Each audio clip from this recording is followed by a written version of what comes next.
Right, shalom again. Okay, let's move forward with the Kubra Neges. Kubra Neges, we're in chapter 10 concerning Zion, concerning Zion. And I think this is important as we're about to go into the book of Orit Zelewawiyan, and we've completed Orit Se'at, or the Torah of the coming out, known as Shemot in the Hebrew and Exodus in the English Targum, the Inglezinya Targum, the English translation, the King James Bible. And the last portion of it, the last several chapters, were speaking on the ark and the tabernacle and the furniture and the garment of the priest. And some only see it with that veil over their eyes. In other words, just in it's dealing with material things, but we're told over and over that it's a pattern. So we need to understand this pattern. And now the connection with the black woman, right? Not just the black woman, but also Adonai as black man. In other words, we recognize that we're in Babylon and confusion. How do we come out, right, of Babylon? The first coming out of Babylon is to come out of this confusion, right? Come out of this spiritual confusion, this psychical confusion. Then, through the redemption of the body, we are also able to come out of the physical forces, right, or forces that seemingly forces have no power over the Holy Spirit, have no power over the redeemed soul that's redeemed by the blood of Yeshua, by that sweet and precious black blood. And let's understand that this is a blood and fire trod. All right, the blood and fire trod. We have the victory. Now we need to learn, study to show ourselves approved. So we're in chapter 10 concerning Zion. And I'll read once again from the top. And I swear by myself and by Zion, the tabernacle of my covenant, which I have created for a mercy seat, and for the salvation of men, of humanity. And in the latter days I will make it to come down to thy seed, and I will have pleasure in the offerings of thy children upon earth. Think the Holy Spirit just have me to give you a note. Is Zephaniah chapter 3. Right, let's just go to Zephaniah quickly, chapter 3. Zephaniah chapter 3, verse 9. When I saw about the offerings, right? When I speak about the offering, now there's the offering of the thanks and praise, right? And there's also the offering of the Aishans as well. But it's whether he receives thy offering. It reminds me of the Saul and David. You remember Saul and David?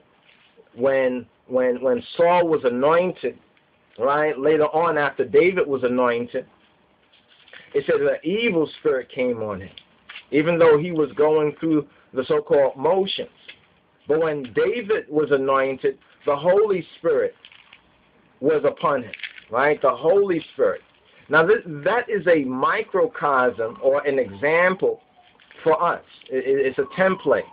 You understand? This is what we have in the scriptures. We have these wonderful examples, which are basically patterns and templates for those of us who are able to approach the throne of God boldly, right? Boldly, and it's not in our own work, but it's in the Moshiach's already fulfilled, already completed, already accomplished work. Do you receive that? And we as Rastafari that call upon the name of His Majesty, in order for I and I to be not blasphemous, not slandering His name, it's important for us to grow and recognize what does Rastafari mean? What is the teaching of His Majesty, the man and the movement? Here's chapter 3 of Zephaniah. For then will I turn to the people a pure language, that they may all call upon the name of Yahweh, to serve Him with one consent. Then it says in verse 10, from beyond the rivers of Ethiopia. He says, my suppliants. Remember, this is Yahweh, right? This is Yahweh speaking. This is a Geziavia. The sustainer is speaking. Abba is speaking. From beyond the rivers of Ethiopia, my suppliants, even the daughter of my dispersed, shall bring mine offering. Shall bring mine offering. Verse 11, in that day shalt thou not be ashamed for all thy doings, wherein thou hast transgressed against me. You see, that's one of the tools that the devil uses, is that shame, because he's seeking to shame the image of man. Man's true image is in the likeness, right? Is in man's true creation is in the image and after the likeness of God. All right? And that's a whole particular level right there. But that key thing is many suffer from that shame, right? This kind of shame, right?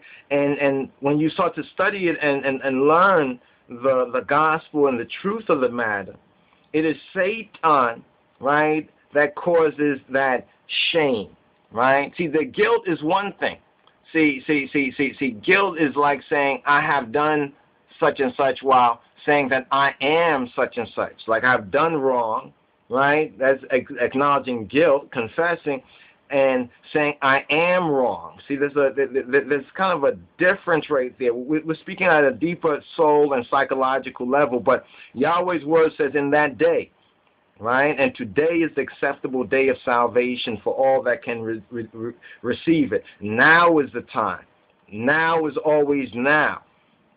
In that day shalt thou not be ashamed for all thy doings, wherein thou hast transgressed against me. Many of us have transgressed in our ignorance because we did not know the half of the story. We did not know the teaching of His Majesty. So that shame and all that can go now as we grow. For then I will take away out of the midst of thee them that rejoice in thy pride. You see, a lot of folks just rejoice just in the blackness, the blackness. I wanted to understand this word in Zephaniah previously and before. You know, this word here in verse 11, 3:11, right? And when it says that He would take her out of the midst of thee, them that rejoice in thy pride. Even, not just, don't look at the next person, but even out of your own heart and mind. Just rejoicing in black, but not in the righteous black. You see, there were many mothers who were black. You understand? Yet, this Bingel Mariam, she excelleth them all. And it's not just because of her Ethiopianness, but because of her righteousness, her willingness, her making her will obedient. Be it unto me according to thy what? Thy word. She admitted in His word. She didn't understand. She didn't know, how could this be? She did not know man. You understand? So it is her righteous doing that has brought glory, right, to our image as black, right, as black man, woman, and child. So that pride has to be taken away. You understand that pride? See, they don't mind. We just talk about black. But we start talking about the righteous black, like His Majesty said, not just Africans, said when righteous Africans, right? When righteous Ethiopians, there must be a standard. If you don't have a standard, you'll fall for anything, and maybe even for everything.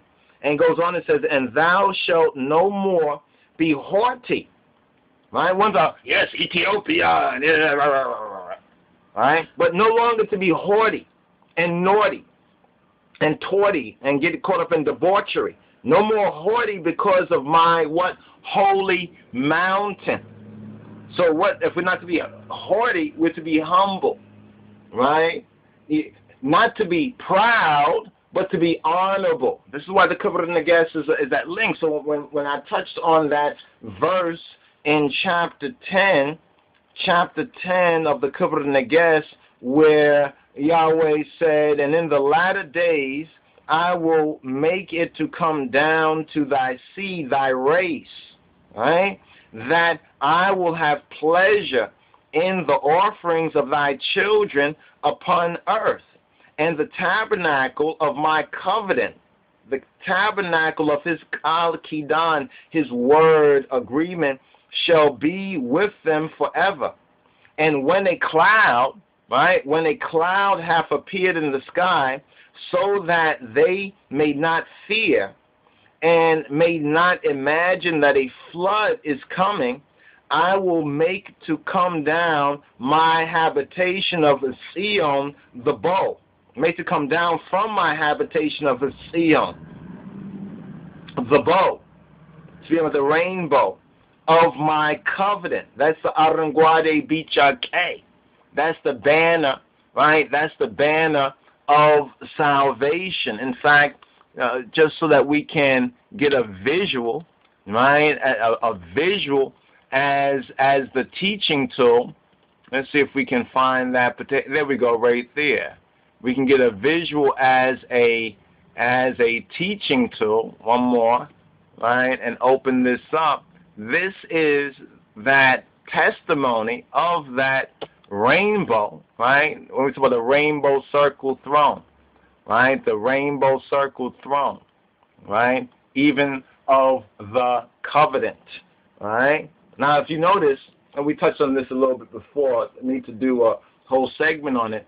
Those who are in the, whether it's sodomite or what particular name, the Lotawi movement, the so-called homosexual movement, they take this particular rainbow and, very interestingly enough, they invert it. Now, if you understand light and the principle of light and the teaching on light, you understand the light, the science of light, it's very important that is like inverting life, turning life upside down, right? Turning it upside down, but right side up, you see it right there. So it's speaking about the bow of my covenant, that is to say the rainbow, which shall crown the tabernacle of my law, which shall crown, right, this rainbow here, right, which shall crown the tabernacle. Remember in Exodus, it talks about this is like a crown. It mentions the mercy seat like as a crown, right? And then we see that woman symbolically in Yohanes Arai, Revelation, also having that crown, right? The tabernacle, which shall crown the tabernacle of my law, the tabernacle of my Torah, and Yeshua HaMoshiach, right? Jesus Christos, he is the living Torah, right? He is the living, he is the Torah, the word, right? The word, the Kal of the Kal Kidan made flesh. And it shall come to pass that when their sins, their chatiyat, multiply, they're falling short of the true image and likeness, that the true image they were created in, true likeness. The image is the Father, and the likeness, right, is the Son. Even in his parables, we see that likeness. And it shall come to pass that when their chatiyat multiplies, and I am wishful or inclined to be wroth, angry, wrathted with them, I will remember the tabernacle of my covenant, and I will set the rainbow in the sky. And I will put away mine anger and will send my compassion. Another interesting thing about the whole thing with the chemtrails, they refract, they basically bend the light spectra, the cosmic rays, that light, right? Because there's a whole connection with that God particle and the melanin as well, and that's why they put metals in that. You understand? And some say, oh, it's not just about, it is about black. It is about the black dot. It is about life. It is about destroying the image of God's creation, right? And I will put away mine anger and will send compassion, and I will not forget my word, and that which hath gone forth from my mouth I will not overlook. That's what we say. He's not inclined to our tears, our suffering, whatever, but he is inclined to, he's responsive to his word. Though heaven and earth pass away, my word shall not pass away. And that, my brothers and sisters, truly, truly, truly is good news. Shalom Aras Teferi.